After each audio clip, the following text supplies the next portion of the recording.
Swear to God, I'm taking over 19. Hey, back, hit a $250,000. When it's here, pretty chilly. I've been trying to find me really wow. Silly, yo, I be gone like Cheerio. Really though, swear we finna get the goal. You the goal, but the most been getting. Hello, welcome to Dynasty Degens. I am Nerd Boy, and as always, I'm joined by a guest, and I am pretty pumped. I don't think I have to introduce this man at all. I say this every time he's on the show, a man with no introduction. I think you guys all know him. He's been on the show quite a bit. Mr. Matt Waldman. Matt, what's up, brother? How you doing? Hey, I'm doing great. Thanks for having me on. And, it's been an interesting season for sure. So it'll be fun for us to be able to chop things up. Yeah, I know that rookie process and everything. You have the RSP. I always say it, but probably one of the first resources that I started using when I got into Dynasty, and really, you inspired me to do my own rookie scouting eventually. Just, I have to tip my cap to you every time I get you on the show. But yeah, I figured that the rookie checking point is near. I know that these guys don't start off hot. Obviously, there's a process to, situation and coaching and, just general like situations that don't translate immediately when we're talking about rookies coming into the NFL. But I love your process before the drafts. So I'd love to pick your brain a little bit as to where you stand on some of these guys. Yeah. Let's just start it off. What's the biggest surprise for you? Like, what is a guy that you were like, he's going to come in and probably, just run with the opportunity he has up front, as far as, just the situation and his skill set. You just saw a perfect marriage that didn't kind of work out early on in the season. I would say this is more hindsight than anything else is, that I wish I had thought of a little bit more. But Caleb Johnson, when you look at him, Arthur Smith was really excited about him when they drafted him. So he's a perfect fit for what we're going to do, what we want to do. He can run inside, he can run outside. I know a lot of people weren't enthusiastic about his 40 time and that kind of thing. But as a runner who runs outside zone and who can do some gap work and has the size and the strength and the build-up speed, I was really thinking that this would be a really good place for him. And I still think it can be. But I think in hindsight, if I thought about this a little bit more, I would have realized that Aaron Rodgers was going to be a lock to be a Pittsburgh Steeler. And maybe Arthur Smith didn't think about this as well either, in the fact that he was going to have to adjust what he wanted to do with what Aaron Rodgers does well and what Aaron Rodgers wants to do. This isn't like Desmond Ridder or Marcus Mariota that we're talking about here. So he was going to have some guys on the field who could pass protect and run option routes and do different things that Rodgers could vibe with in a way where Rodgers could play that very experienced pre-snap game that he plays. And so Caleb Johnson's just, too young and too inexperienced at this point to be able to make those adjustments on the fly. There, you would have to have like some seriously, there may be like a handful of guys over the past 10 years who could come right in at running back and be able to handle what Aaron Rodgers is going to expect to throw at you in terms of adjustments. And I think all of that slowed down his game to the point that when in the preseason, he probably was overthinking a lot of things. And so while I think that he still has promise to develop, it's probably not going to happen with Aaron Rodgers at the helm for this year. And we don't know if Rodgers is going to be back next year. And if he is, then they're going to try and push Johnson, hope that Johnson will catch on and be able to be trusted. But this year, I think that was a wash. So I'd like to say I wish it wasn't a surprise, because when I think about it, I go, oh, yeah, of course. Why would I expect him to be a great fit in Pittsburgh short term for this? But I think that was the surprise to me, where I was like, yeah, I'm going to put him on par with Quinshon Judkins in terms of like who I'm thinking short term would be worthwhile drafting. And I was drafting both like interchangeably or both at the same time as like my, dead zone running back, picks and redraft. And then in Dynasty, it's like, yeah, I'm picking both those guys up. I've gotten both of them in leagues, or one of them in Cam Scatabo, and felt pretty good about that. But I think that whereas I think Quinshon Judkins is a running back 1 caliber talent in a running back 3 caliber offense, that evens out to him being like a mid to low range running back 2 without a quarterback who can do what Flacco or Aaron Rodgers can do at the line of scrimmage. I think that Caleb Johnson basically isn't even going to get a shot because they've got 2 competent running backs in front of him who can do the things with the experience they have that Rodgers needs to feel like he can have the flexibility to be a coach on the field with the offense that, Arthur Smith has never had in a quarterback as a coach for quite a while. Yeah. Did you ever think that we'd be in the year 2025 when we'd be calling Kenneth Gainwell a competent running back? Is that something that is a surprise to you? That's one of the biggest surprises to me. I mean, he looks pretty good in the system, and Rodgers likes him a lot. So, yeah, he's a fun question because, when I watched him at Memphis, I was super excited about him taking a year off because he said, I'm taking a year off to work out, kind of like Jamar Chase did. And I was thinking, this kid, when you watched him at Memphis, it's like he's super smart. He understands how to like run behind blocks and set them up. He's good in the open field, excellent receiver, good blocker, but he's like not very quick, not very fast.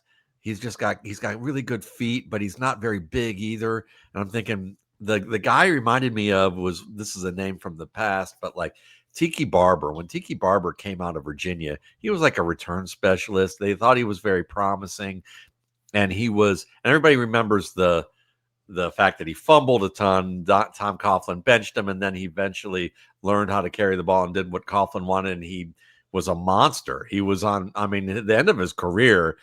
If that was the beginning of his career, people would be talking about him as a Hall of Famer for sure. Yeah. Like that's how it was unbelievable how good he was. Like, Christian McCaffrey and Marshall Faulk, he was putting up numbers like those guys, maybe better. And in some stretches, the thing that was changed with him too is that he got stronger and faster because he added weight, and that was, he got more of that quick twitch muscle. Ray Rice was a guy who got quicker because of quick twitch muscle that he added. And same with Terrell Davis. And so I thought, this is a kid who, I remember Terrell Davis being a 190-pound back who wasn't very fast. And then he turned into a 220-pound back who was running away from people.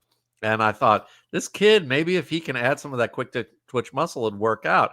But when he finished his workouts, he was the same weight he was, and he wasn't any faster. Yeah. So he's like this super competent football player that the coaches love because you can count on him to do everything they expect him to do. But he's more like Chester Taylor or like Justin Forsett or a back like that back in the day who, if they had to roll with him, he could probably give you 1,100 yards. Forsett was, he was a weapon for a year and a half or so in the league, So, yeah, it's a welcome sight for me as a guy that's been following him for, you're right, since the early college days, and really, I didn't have super high hopes for him, but I had the point where, I was looking at him as maybe a nice, backup running back in the league. And I think that's what he's stacking up to be, at least in this Arthur Smith offense. And to counterpoint this a little bit, our biggest disappointment, I'm with you on Caleb. I thought that he was going to fit really well for year one. I thought that he was just going to run away with the job, but who is the biggest surprise positively for you? Is it Cam Scatabo? Is there somebody else outside of the class that you're like, well, I didn't see this coming? I think Emeka Egbuka, I thought would be good in a Puka Nakua like role, but not as productive.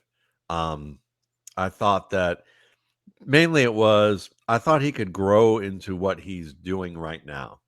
So that was a surprise to me in that his route running was sharper and was better on the outside than I anticipated.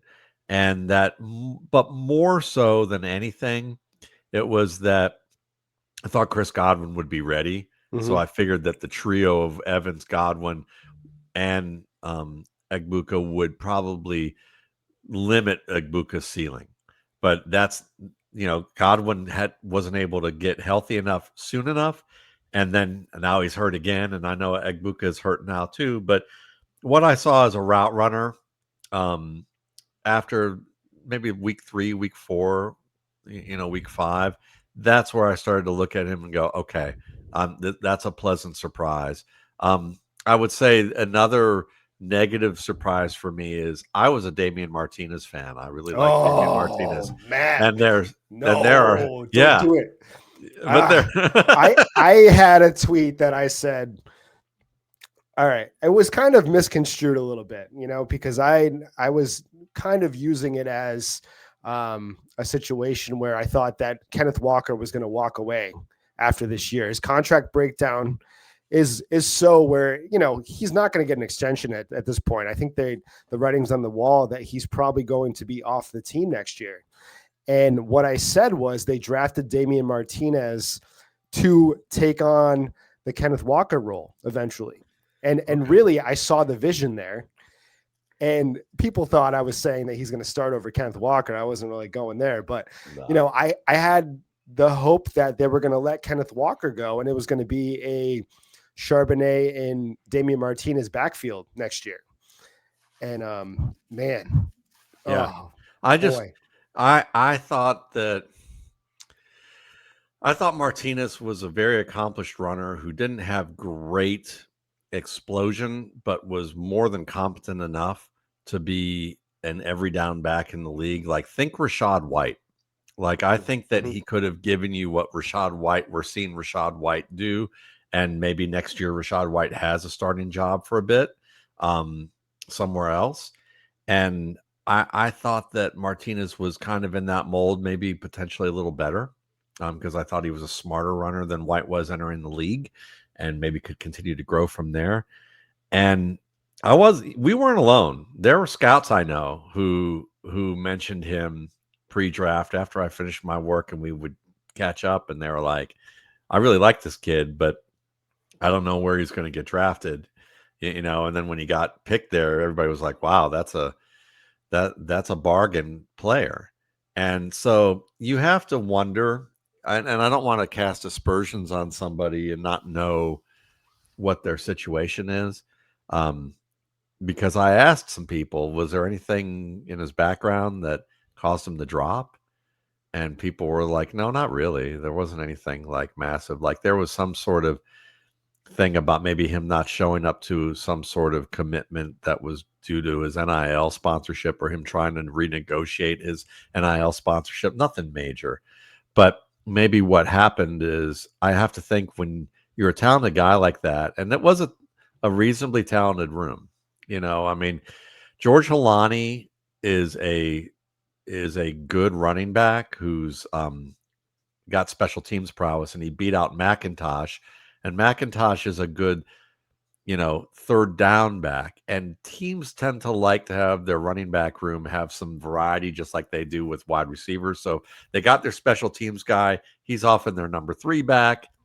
If there is a number 4 back, then he's somebody that they want to either develop, or they feel like he has a specific skill set that they're going to need, which would have been McIntosh if he could have stayed healthy. But they ended up, I thought Martinez could push either one of those guys. And he looked pretty good in the preseason. So that tells me that very possibly he just didn't fit what they wanted, or that maybe they didn't feel like that his how he approached the craft fit what they needed. And either he's gotten a label like that, and that label's gone around because we haven't seen him join any teams. I don't know who I he's signed to right now. I don't I'd have to look. understand. I don't think he's signed, Matt, and I don't get, like, wouldn't the Chargers? I see him as above and beyond a talent when I'm looking at Vidal or Haskins for that matter. And I don't know. I can't be completely wrong on this guy. I don't believe that I've ever been so wrong on somebody. There's got to be something more going on here because I can't. It's. I think he's unsigned if I'm not mistaken. Yeah. There's been talk possibly that the Chiefs might be looking at him, from what I'm looking at.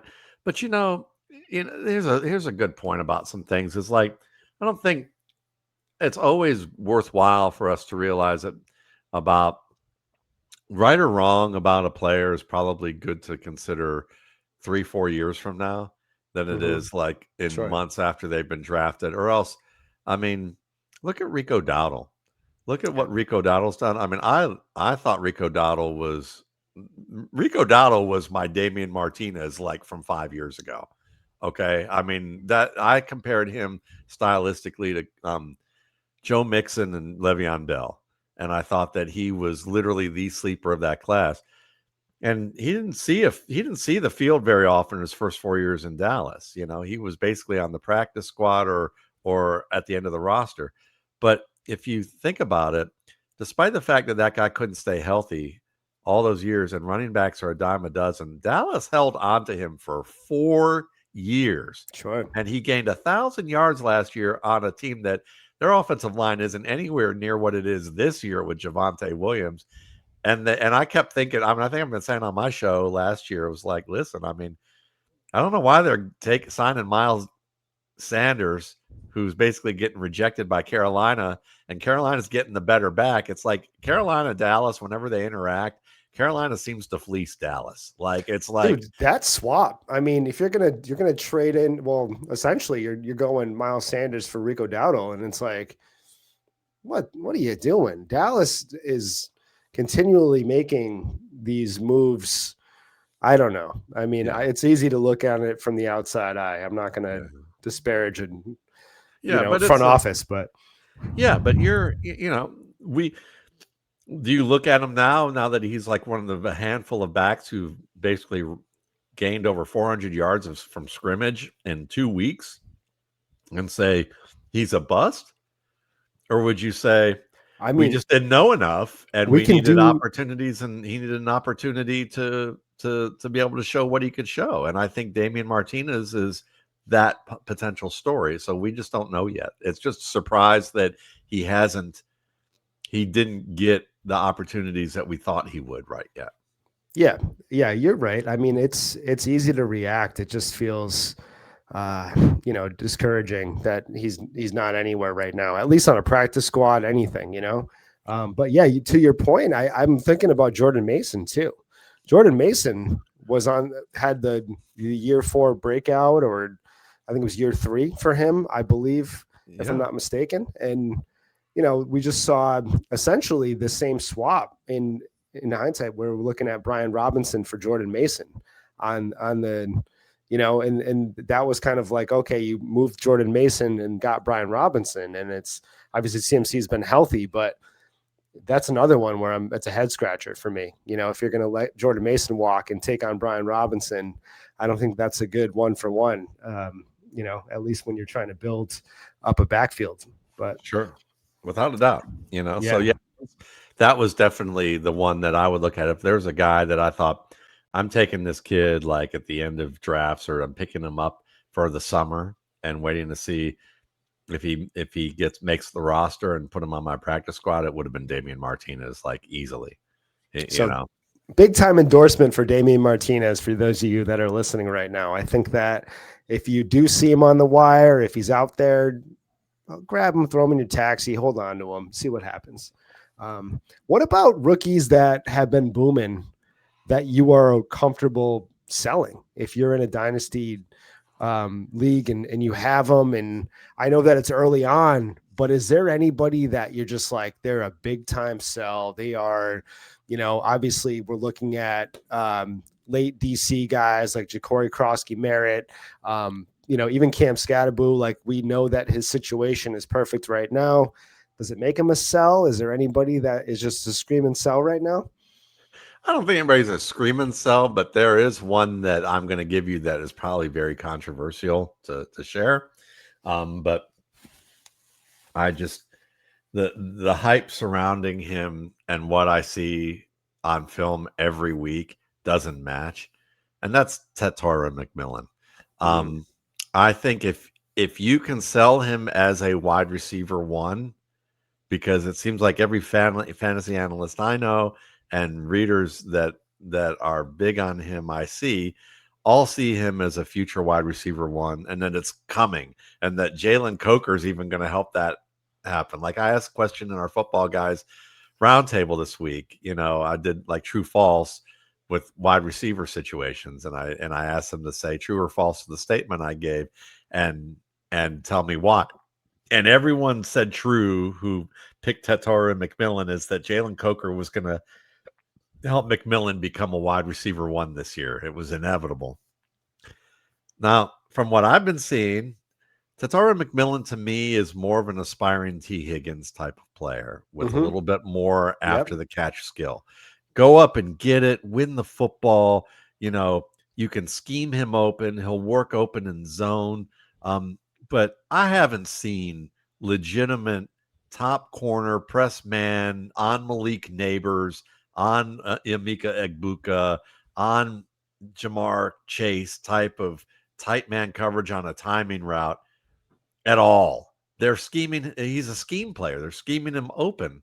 So what that tells me is that he may be their wide receiver one in production and number of targets, but he's not really a wide receiver one in terms of what he's going to need to do in the future to get the level of targets that are going to elevate him to a fantasy receiver one. Because Jeff Bell and I were having this conversation last night on our Audible Thursday Night Live show, which is that, Jeff stated it well, was like, you've got to be able to, if you get the deep targets, those are big plays. So you're getting chances at chunk points that are going to put you over the top each week.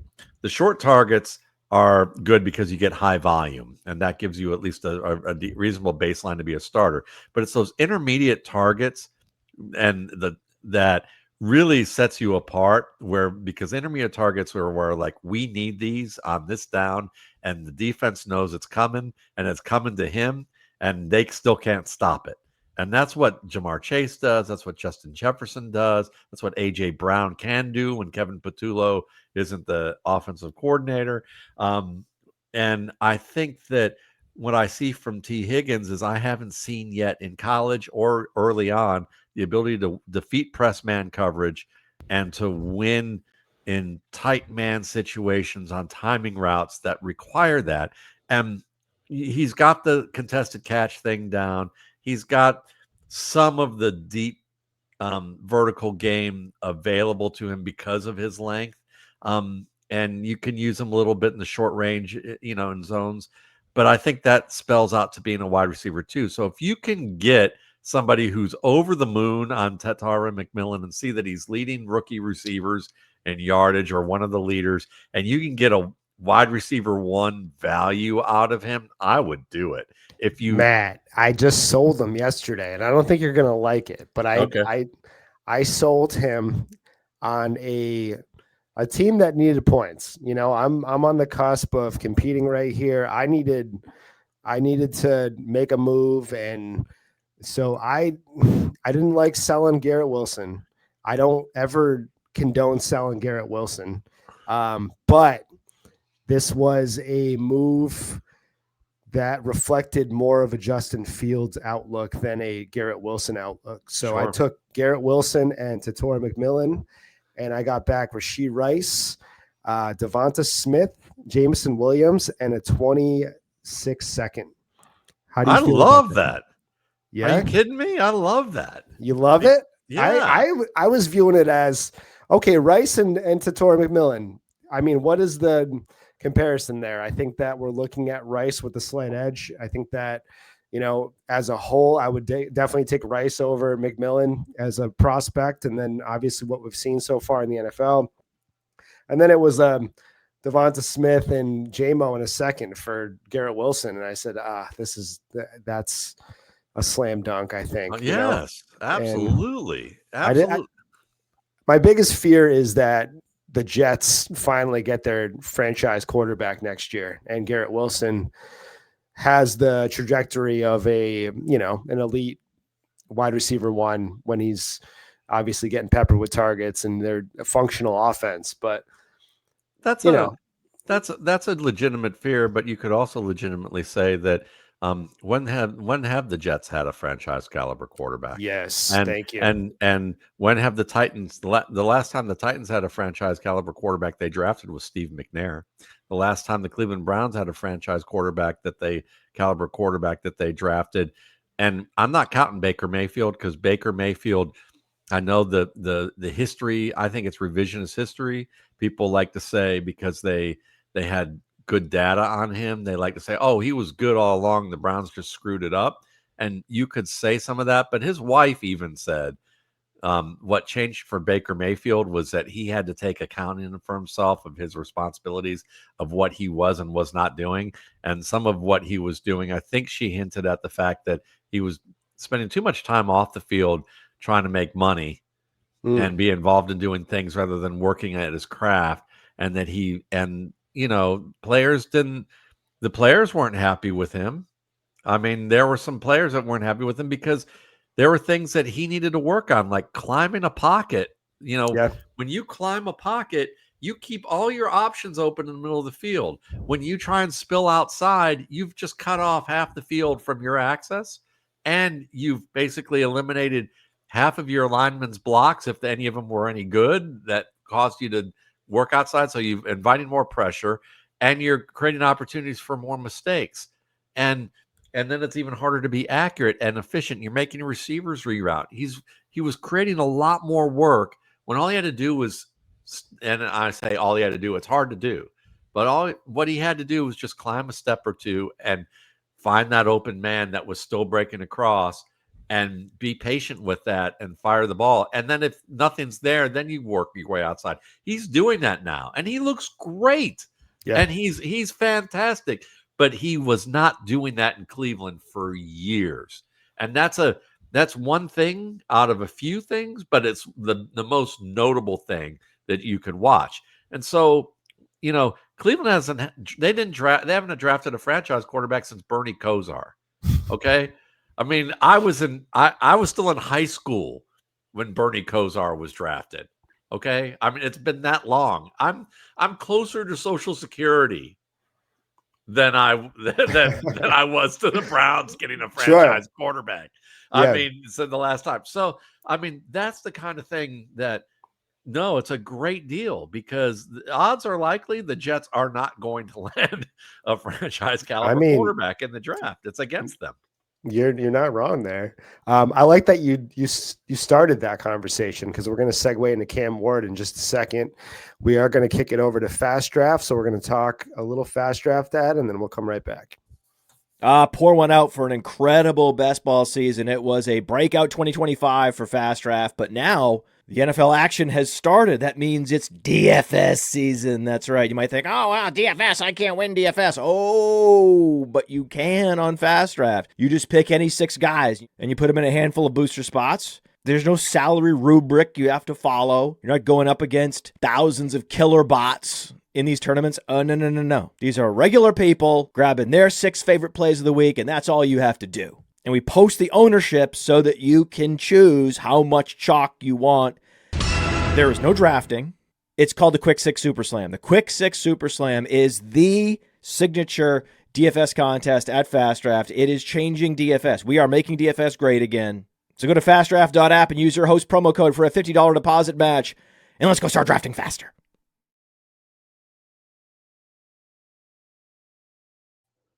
That is Fast Draft. And if you go on a Fast Draft and you haven't gone on before, you can jump in, use my promo code DEGEN. So that's DEGEN, and you get up to a $50 deposit match.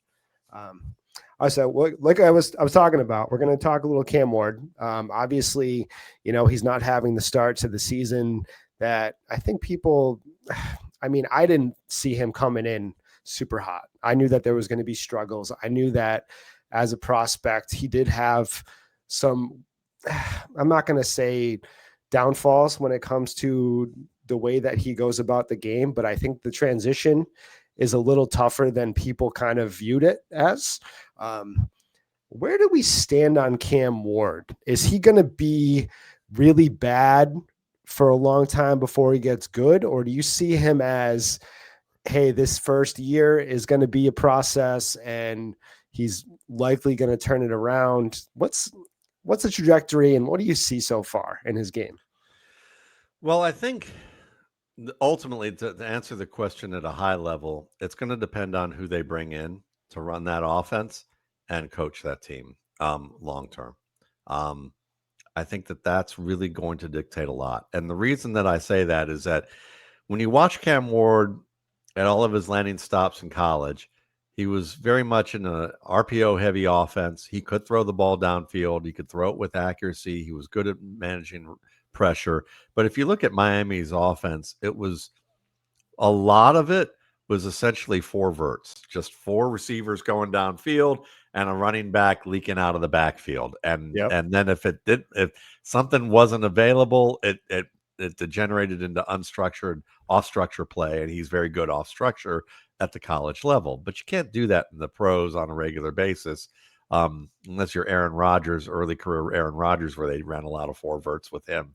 But it's a different era.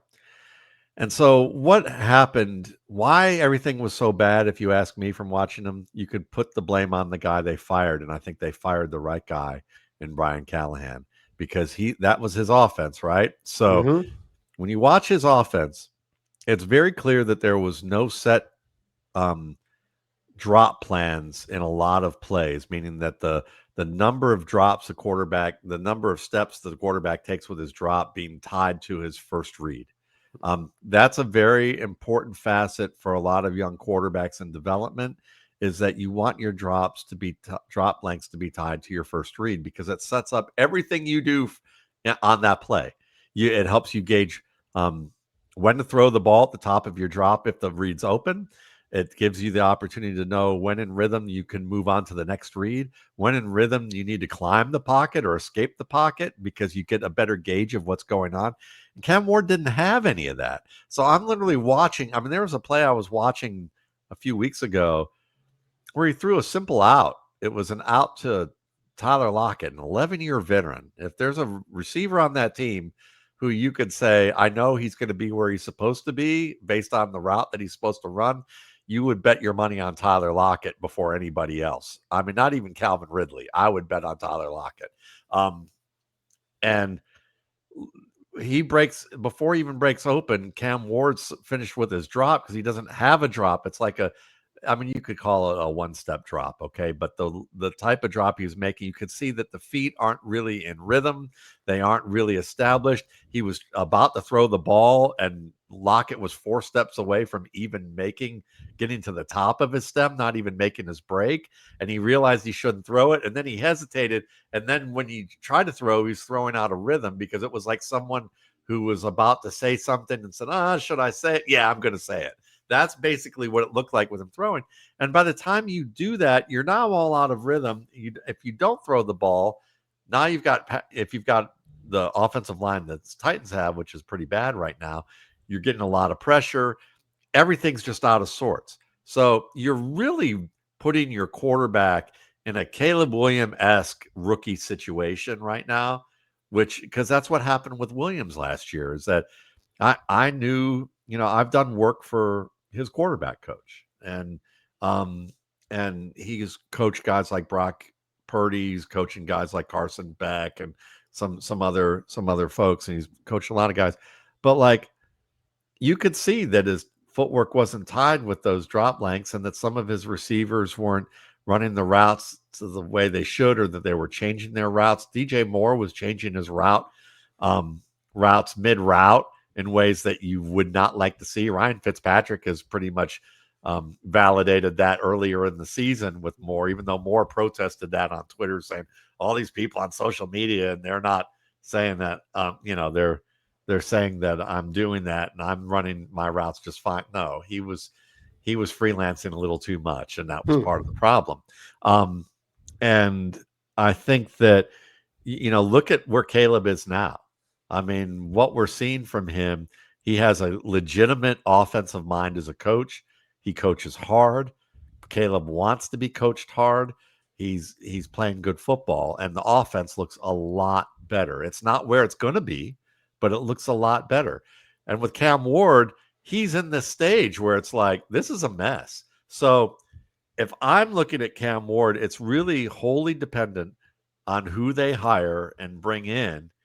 And if they bring in someone where they're not asking Ward to like have a more disciplined structure, or putting in a more disciplined structure with his dropbacks tied to his reads, and really being better with his feet, because his feet are gonna tell you about how much coaching he's really getting, because he has good footwork.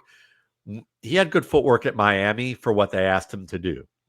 There's some things that people didn't realize, like, oh, he has this weird foot drag when he throws the ball that people didn't like. That's a drop step. It's a certain thing you do when you're moving in the pocket so that you can maintain balance to throw a ball when you're moving in a way that could put you off balance. And he does that very well. That shows he does the work. He's learning. He's working with some people to do the work. But the offense, if you're not getting those firm drops right now, that tells you that the offense isn't asking him to do it or prescribing it, and he's having to guess and figure that out.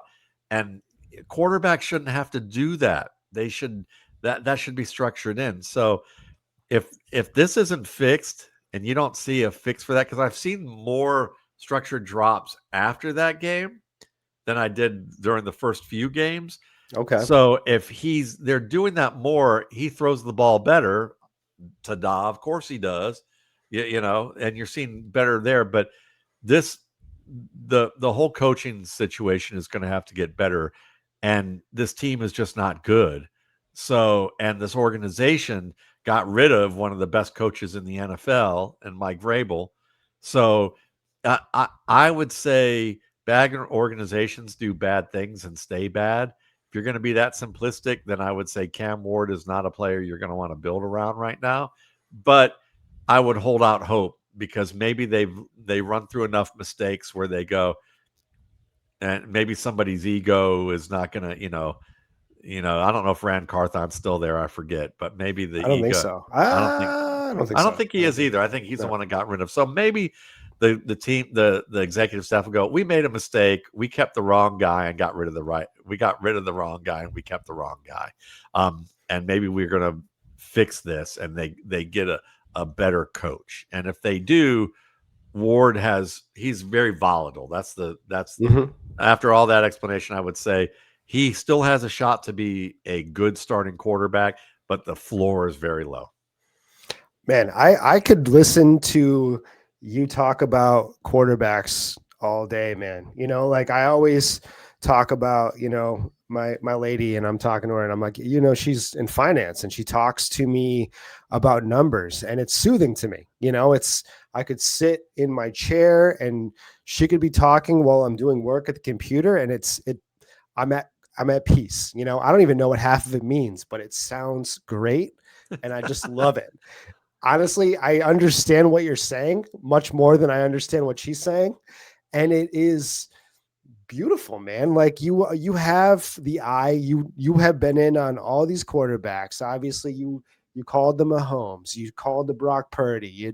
I think that I value your assessment of a quarterback more than anybody in the space. And that's just how you do it, man. You put in the work, and I appreciate it. That was just an appreciation moment right there. So thank you so much. But before we get out of here, can we talk a little Travion Henderson? Can we discuss the usage? We're talking about Vrabel being one of the best coaches. McDaniels, we know what he is as an offensive coordinator. We know that, he does. He's pretty vanilla, like I think that, when you talk about his game plan, he's very predictable. He's not doing anything out of the box most of the time. He does surprise me on occasion, but for the most part, he is, X's and O's kind of guy. is TreVeyon Henderson, is his usage a reflection on his skill set, or is this, I know that we can't answer this question cut and dry, but what are we doing? What are we seeing from him? Because this is another guy I thought was going to come into the league, and I thought Ramondre Stevenson, with his skill set was going to be complimentary, if anything. I just viewed this deep into the season that TreVeyon Henderson would have the running back one role pretty handedly in this offense. Is there something I'm missing? Is there something that you see, or is this just confusing all around? I wasn't as high on Henderson as a lot of people were, but I did think that he could develop into becoming a lead running back eventually in a committee. But the committee split being pretty close to even, not one where it's like he's the dominant back and then they have situational backs working behind him. And I think the reason is that he's a very good gap runner where you pull a player, pull a lineman, and you follow that lineman into the crease. He's very good at that. He's also very good at when he knows that crease is where it's supposed to open and he sees a small opening, he can hit that with decisiveness. He's not going to bounce away from it or try and cut back. He sees it and will take it and do that well. We know what he can do in the open field. We know what he can do as a pass catcher. But the things that he doesn't do quite well, pass protection, it needs to be a little bit better. And so I think that's important with a quarterback like Drake May behind a line that still coming into the season was seen as not the strongest facet of their strongest unit of their team. And then on top of that, when there aren't creases available or the running is really muddied, the creases are very muddied and aren't really there, and you have to create lemonade out of lemons. He's not good at that. That was not his game. His game kind of self-destructs when what he thinks he's supposed to do isn't there, and then it's not as good. And he's not a tackle breaker on the high level, and he's not a creator in between the tackles at a high level.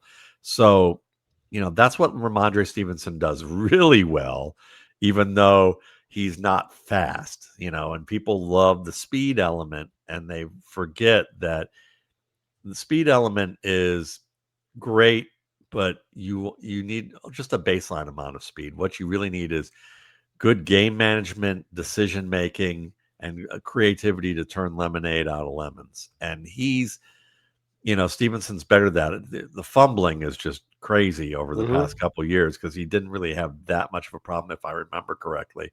But the fact that he's fumbling and they're still going back to the well to him, tells you that they just don't feel confident about Henderson keeping them on schedule with runs where they know that the boxes are going to be heavier and that the gaps are going to be tighter, and Josh McDaniels is probably very, very keen on keeping things on schedule for Drake May because he's getting Drake May to get better. He's making May better at staying on schedule with plays and managing situations better, because where May was weak at North Carolina was, you're not throwing the ball away. I mean, when you watch 8 games and you only see the guy throw the ball away like once, you normally would see a good pro throw the ball away 3 or 4 times in one game,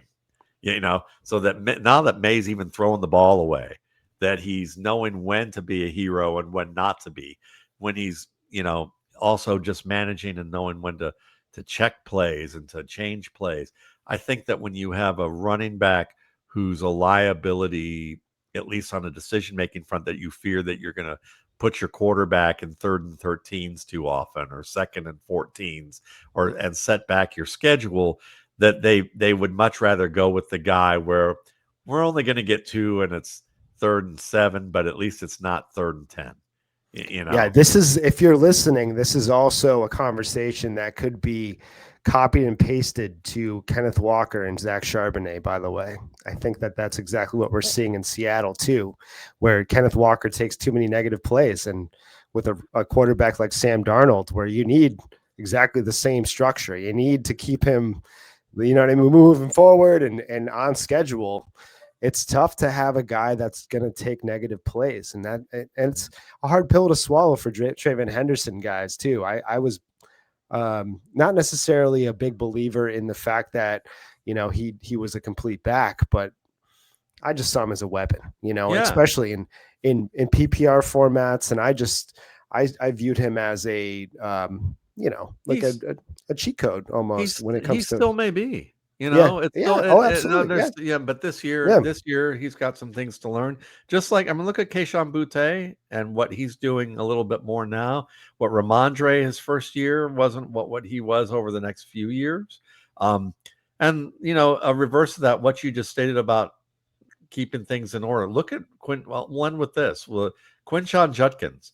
You know, when I say he's a running back 1 and a running back 3 system, look at what happened with the Steelers last week. Okay, because you've got Dylan Gabriel, who doesn't have the experience of Joe Flacco to change the direction of the play and recognize where to change the direction of the play if it's a run play, when to get out of a run play, when to get out of a pass play into a run play, when to make certain adjustments pre-snap at what you're doing. He doesn't have the level of experience Flacco did. Flacco may not have executed well post-snap in Cleveland, or as well as they would have liked, but pre-snap was the most important facet of what he had to offer that Gabriel or Shedeur Sanders doesn't have the experience with. So when they play the Steelers with Dylan Gabriel, the Steelers shut down that run game in Cleveland after about 6 plays.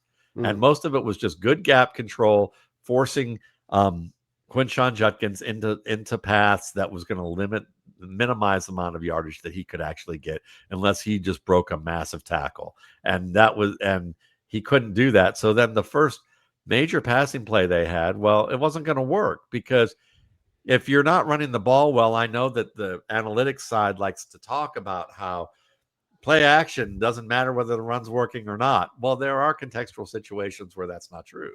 And so this was a perfect example of that. You're not going to run a play action pass with a 7-step drop with 2 receivers working to one area of the field on deep routes with a corner blitz coming, with Jalen Ramsey coming to the blind side, and Jalen Ramsey comes free, and the quarterback's still on his 5th step of his 7-step drop, and the receiver, Jerry Jeudy, is 3 steps away from even making his break before he even breaks open. That's a sack. It was a sack. You had a few plays like that, and within like 11 plays, this game was over. I mean, like, essentially, because of the fact that they weren't going to be able to run. They weren't going to be able to do play action because they weren't going to be able to max protect with their 2 tackles who were not healthy, because they need to max protect. That's why they're only sending out 2. The whole thing was just destined to fail. And when you look at a guy like Judkins, he's a good runner. We've seen that. But if teams can shut down early, they can't throw, because of the fact of their inexperienced quarterback, their offensive line, and what they would have to do to keep him safe isn't going to work. Yeah, and Jerry Jeudy's probably the worst wide receiver to have with a guy that has limited amount of time, because if you're looking at him from the line of scrimmage, it's a long time before he's breaking. It's a long time before he even gets off the line of scrimmage. Sometimes he is still doing the same stuff, and everyone's like, why is he not producing like he was last year? And, you know, it is what it is, but I think he's a frustrated guy, man. I didn't mean to get into a Jerry Jeudy conversation, but he's tough to watch sometimes, man. Yeah, I mean, I think he fades at the catch point for me. Like, some of the route stuff, I don't mind. I think he's actually a pretty good route runner, but at the catch point, he fades against contested catch work. Like, he could be more of a Devonta Smith type of player if he was more consistent catching the ball in tight confines. So yeah, I really liked him coming out of school. Me too. So I saw him as a kind of a Reggie Wayne type of player. And I think that he's still aspiring to be that. I mean, he's still a young buck. I mean, he's Devonta Smith's age, right? So what is he, 25, 20? I mean, there's a lot of promise there. I agree. Before we just transitioned to wide receivers. I know that we said we're going to end it with Trevian Henderson, but I didn't get to talk about Travis Hunter. Let's real fast.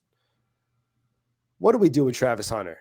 Is this just we're going to figure this out and we're going to go through the motions a little bit of them trying to find the best way to use him on this team? This team is a surprise, successful layout. We're seeing T-Law at least be structurally manageable somewhat. Does Travis Hunter as a pure wide receiver, I know your pre-take on Travis Hunter in general, but I'm trying to word this correctly. Do you value him as somebody that's going to vault himself into a top 12 wide receiver in Dynasty? I don't think so. And with Ryan Thomas at the helm too, I think you're going to have two guys who are like probably high-end wide receiver twos, and Thomas has the better chance to be the wide receiver one of the mix just because of how they would use him. But we'll see. It could reverse itself. Right now, I would say this is that the Jaguars are off to a good start. Liam Cohen, that makes sense that they would be. Liam Cohen is a good offensive mind, just an inexperienced coach. So I do expect that there's a potential for a decline in performance and they hit a bit of a wall because Cohen has to prove his leadership ability and to deal with all the other things that head coaches have to deal with other than offensive coordinators. And part of what he has to deal with is that this team really bought into the idea of Travis Hunter being a two-way player. And I've talked about this pre-draft a bit, was like, he demanded that if he wasn't going to get to be a two-way player, he was going to retire. That was his pre-draft talk. And I think that was kind of foolish. But I understand. I appreciate the desire to want to be that guy and have the ability to be that guy to an extent. But here's the thing. He has the ability to do that in terms of like skill sets. He has the athletic ability to do it at a certain level. But there's one other thing that he does not understand, and most people don't understand who haven't played that game or watched, who've talked to people who play this game. You get your ass kicked every week.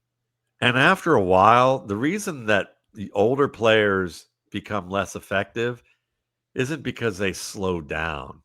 It's that they don't heal fast enough from the pounding that they take to play as fast as they do, as they still look in camp.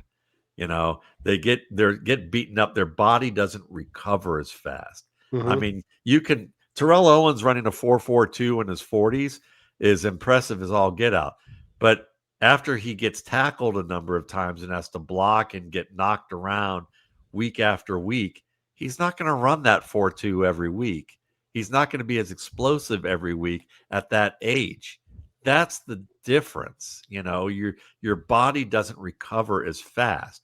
I mean, as a young man, I remember playing full court basketball in Athens, Georgia at 95 degree weather for 3 hours, and after that, go play racquetball and then ride my bike, like 5 miles home, eat like a big plate of brownies before I had dinner and, lose 2 pounds that day. Sure. I try, I mean, like I'm workout now, but like I try doing that now. And well, I wouldn't make it through the basketball game, probably through the first quarter of that, probably. You still play ball though. You're still playing basketball, right? No. But like, I don't have time, but yeah. I mean, I would, I would, all of that, and then I'd probably have indigestion on top of that. Oh hell yeah! I couldn't even eat a plate of brownies. A plate of brownies is insane. I could never. But but you know what I'm saying. It's like your body recovers. You can punish yourself more as a young person. Yeah, when you you're do older. Anything. I used to eat nachos and hot dogs, and then go for a run after that. I mean, I'm drinking something. I've been drinking something during the show that looks like I mixed grass with dirt, because it's like what's in there is important for me, because if I eat a sandwich, Instead, I'm going to be asleep. Like, I'm going to be asleep in 20 minutes, and then I'm not going to be able to do the work I need to do because I'm 55 years old. But like that, but it's so just you look at guys, they age fast in the league. They look good, but they age fast. Yeah, your body is can only take so much damage. Like Travis Hunter playing both sides of the field 3 years is that's gonna age you twice as fast as anybody just playing the one side of the ball. And someone's going to have a conversation. He's going to either figure this out himself, or they're going to have a conversation with him because they're slow rolling him. He may not realize that, but they're slow rolling him because they're like, sure, let's do that. But they're not putting him full time on both sides of the field, But what they're doing is, yeah, well, let's get you comfortable schematically with everything before we give you everything. But we're gonna give you the light at the end of the tunnel. We're gonna give you the carrot. And if you can prove it to us that we'll do this for a while. But wait till he has a high ankle sprain or a PCL injury, or he has a shoulder that's bad and now hitting people is a problem. At some point he may either realize or the team's going to go, listen, man, we got to choose one for you. Yeah. And we'll do some situational stuff with you occasionally, but we need you all year at this role. We need you here. And this is where we think we need you. Can you do that? Do you see what it's like now? Do you really want to leave your contract? Do you really want to retire and do this? You can have such a great career. And I think maturity will cause him to go, yeah, okay, I'm going to pick one. And I think we're going to find that out in a couple of years. Yeah, I agree. I think right now he wants to be the guy, the first person to ever do it. There's an ego attached to this. And I understand, at 22, 23 years old, you're looking at your legacy. Essentially, you're looking at how I'm going to come into the league and differentiate myself from the rest of the people that come in. And if you want to do it for him to do it, I hope he does it. But yeah, odds are more likely that conversation's coming either with himself or with somebody on the team. I think it's an adjustment year. Yeah, I think it's going to hit him faster than someone else is going to get to him. I think that it's going to come. He's going to come to fruition, I think, sooner rather than later, where it's like, this isn't going to make sense. I gotta keep feeding, my kids and taking care of my family at this point. So I could be a great wide receiver, or I could be a great cornerback. I get to choose. It sucks. It's hard that I have that choice. And some people may be going boo-hoo, small violin, but at the same time, and I can see how that's tough, because when you're allowed to be unrestrained like that and have that freedom to do both, it's tough to have to make that call. But at some point he may have to. Let's hope it's 3 great years where people have him and he becomes everything they thought, which is the IDP wide receiver monster that was well worth being like their first overall pick. But I think more likely he's going to be a good wide receiver too in this league who can occasionally give you a little more. Yeah, I agree. The thing that I always said was the best cornerback on a team was the worst wide receiver on one of his teams at some point in time. But that's not the case for Travis Hunter, I guess, right? No, not at all. Matt, I appreciate you so much, man. I could do 2 or 3 hours with you, man, but I'm glad that we kept it under an hour for your sake. I know you're a busy man. Tell everybody where your content is, where they can find you, what you have coming up, what you just did. I know you're with Jeff Bell yesterday, but yeah, let them know where they can find you. Sure. For fantasy football, most of the stuff that you see from like redraft perspective, you can find me at footballguys.com. I'm a senior staff writer there. I have an article on Tuesdays called The Top 10, where I do video, basically analysis with video evidence supporting what I've seen from the NFL games, to give you kind of an idea of what I think's going on and what's going to happen. I have my gut check column, which I've been doing since I think 2003. That you can see, deep dives into players. I looked at Daniel Jones and Tyler Warren in the Colts offense this past week, giving film analysis of why I think that he's probably going to continue to have a good season, and what are the potential pitfalls for you to get out from under him if I'm wrong about that. And then there's the roundtable that I host with the staff. There's the replacements piece that comes out every Thursday night or Friday, where it's like, or you're desperate in a league and You know, the waiver wire's already been combed and picked clean. Who are some guys that you could consider adding now, like like a Kendrick Bourne from a couple of weeks ago that could, really go off? Guys you could preemptively add that might be worthwhile names on the waiver wire in a couple of weeks. People you should monitor. I always give you a handful. And then, of course, there's the rookie scouting portfolio, MattWaldman.com. It's where you can purchase that. It's one of the 2 most purchased draft guides from independent scouts in the space. Mine and Dane Brugler's The Beast. That's according to guys like Alex Brown. I've talked about Alex. Alex used to be recruiting coordinator at Ole Miss, the head of recruiting at Rice, Houston, SMU, and now he's a scout for the Atlanta Falcons.